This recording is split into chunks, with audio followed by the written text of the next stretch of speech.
I feel terrible. I'm a bird killer. Oh man.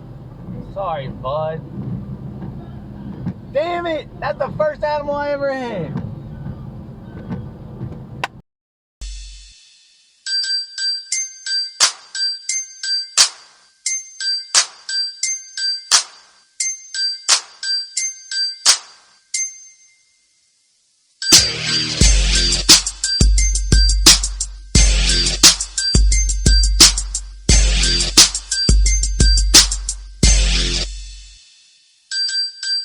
You might have heard this concept on my channel before, and if you would be so kind to follow along, I will bet that you'll hear it again because, not to speak in hyperbole, but this lesson I learned from driving could very well change your entire perspective. When you're driving along, be it in the car or on the road that we call life, you gotta forgive me, I'm a sucker for a corny analogy, and somebody makes a bonehead move, it might be in your nature to get upset with that person.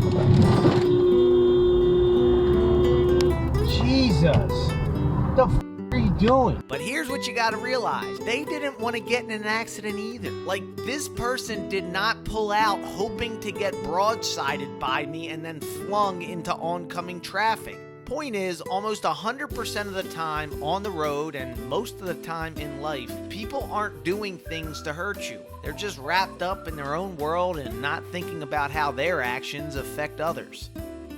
I'm making this video because I am so sick and tired of almost smoking people every time I go out driving. Holy shit. Jesus. And there is one rule of thumb that I feel like nobody ever considers, including the Department of Transportation. Leave it to your friendly neighborhood Uber driver to know better than the government. Wait, if you hit a blonde bitch, I'll pay you $10. Wait, I want to get that one. Can we do it again? I'm not gonna actually hit a blonde bitch. Wait, hit a blonde bitch and you get $10. I'll do it for 15. So here's a little test for you. Watch the video on screen and let me know when you catch the person walking on the side of the road. If you missed them, I'll share the answer later, but if you didn't, let me know if you think you'd have the cat-like reflexes to avoid them if you were a little too close to the white line. Oh. According to PennDOT and most other transportation bureaus, if no sidewalk is available, walk as far on the side of the road as you can and always walk against traffic. The thinking is you'd be able to see any cars coming at you and possibly react accordingly. Now let me be clear, I'm not saying that's bad advice. I'm just saying it's not the most important piece of advice. And I didn't realize it until I thought about it from the driver's perspective. You can react all you want to a car coming at you, but if the driver can't see you, that just means you're going to get hit with your hands up. And I don't know if I'm making assumptions just because it happened to me twice in the past week where I almost hit somebody walking because I couldn't see due to the sun, but I swear this time of the year has to be the worst for drivers because of where the sun is in the sky during rush hour, which naturally isn't only the busiest time of the day for cars, but also for people walking and riding their bikes. Whether you live at the equator where the sun sets in less than 3 minutes, or you're further north where the sun essentially never goes down, it's important to remember that there are always times of day where the sun will be directly in the driver's eye line. And before I reveal the answer to the test that I started this video with, I got another example. And you're going to have to use your imagination a little bit here because the video doesn't do it justice. I guess the way the light was shining, my dash camera was able to pick it up, but my human limitations could not keep up with technology in this instant. And as a driver, I did not see this guy until I hit the shaded part of the road. Fortunately, I was paying attention and not texting and driving, and I wasn't on the white line at all, but so many drivers do that, myself included. I'm not going to pretend like I've never done those things. And I know from personal experience that if I was that guy walking, I would just assume that the driver could see me because I could see him. But that's not the case at all. And I'm not saying it's bad to walk against traffic. I'm just saying that walking against it doesn't make you safe, as evidenced by the dash cam footage that I started this video with. If anything, the fact that she was walking with traffic gave me a millisecond more to adjust. I mean, look how insanely close this was before I saw her and turned the wheel. If this was me on on this road, knowing what I know, I'd probably walk on the other side with my head on a swivel or maybe even backwards and jump up on the side every time I heard a car coming. I know that sounds ridiculous, but man, if I got hit by a car, that would totally ruin my afternoon.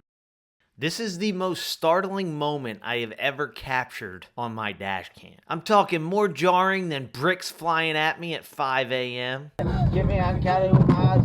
Oh! More dramatic than the time I was unknowingly in the middle of a high-speed police chase. Jesus. And even more unexpected than when this driver thought, hey, today looks like a nice day for a T-bone crash.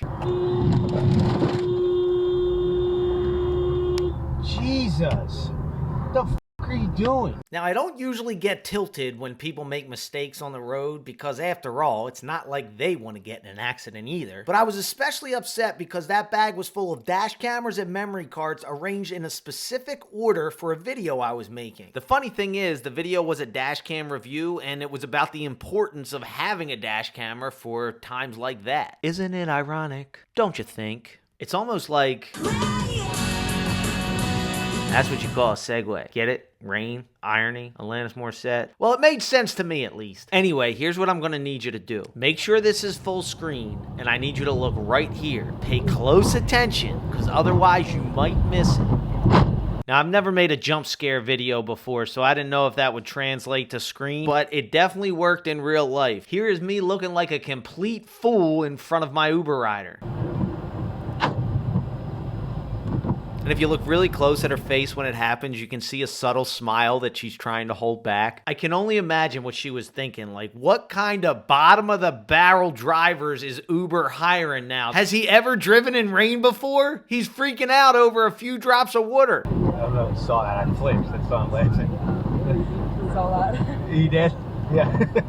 Now I know what you're thinking. Driver Ed, why would you make a video like this when you have your application into the Guinness Book of World Records? If they see this, they'll never respect you as the world record holder for the shortest Uber ever given. You think they give out prestigious titles like that to people who look so foolish? Well, my friends, I'm glad you asked. The way I see it, people don't look stupid when they make a mistake. People only look stupid when they make a mistake and they don't learn from it and they do it again. In other words, there's an old saying in Tennessee, I know it's in Texas, probably in Tennessee, that says, fool me once, shame on you. If fool me, can't get fooled again. And the next time Mother Nature came at me, I was ready. I didn't flinch that time. Remember when Billy Madison drew the duck blue because he never saw a blue duck before and he wanted to see one? That's quacktastic.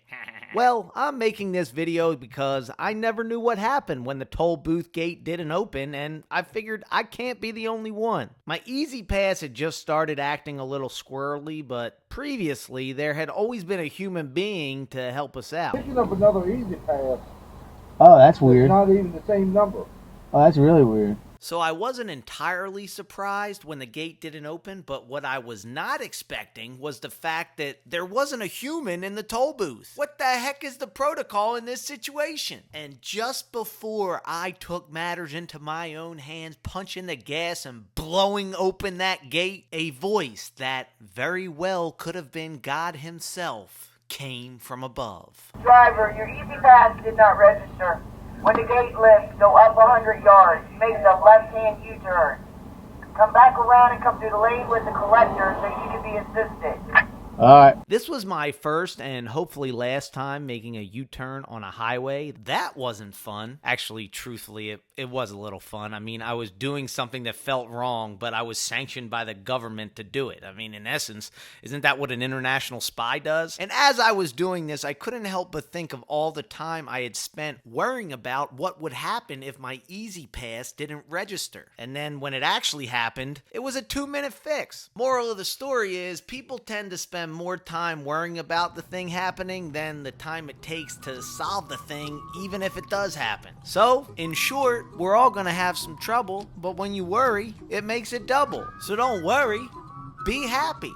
If you like this style of video, check out this compilation of funny Uber rides. Thanks for watching.